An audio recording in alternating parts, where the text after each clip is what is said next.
Hayotingiz tartibsiz, muntazam stressdasiz. Asabiylik sizni har doim qiynaydi. Ertalabdan kechgacha faqat bekorchilik. Motivatsiya yo'q. Bor ham Instagramda o'z tengqurlaringizning yutuqlarini, baxtli hayotini ko'rib, kundan kunga so'lib boryapti. Xullas, hayot dabdala. Hey, qachongacha shunaqa past sifatdagi, samarasiz hayotda yashamoqchisiz? O'zgarish payti kelmadimi? Sifatli hayot birinchi kun, birinchi qadam. Kerakli odatlarni shakllantirish.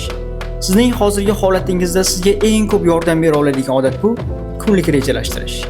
Har kuni ertalab uyqudan so'ng kamida 5-10 daqiqa butun kun mobaynida qilishingiz kerak bo'lgan ishlarni yozing. Kun bo'yi ularni o'z xohishingizga ko'ra ketma-ketlikda bajaring. Katta ehtimol bilan rejadagi ishlarning katta qismini bajarib ulgurasiz. Qolib ketgan ishlar esa ertangi kunlik rejalaringiz orasiga qo'shib qo'yilishi kerak. Natija esa super. Hayotingiz tartibli bo'ladi, o'z iziga tushib boshlaydi. Juda ham yengil his qilasiz. Qisman bo'lsa-da hayotingizdan qoniqib boshlaysiz. Albatta hech bo'lmasa bir marotaba sinab ko'ring. Ishoning, bu sizning hayotingizdagi eng katta burilishni yasay oladigan eng yaxshi odatlardan biri bo'ladi. See you at the top.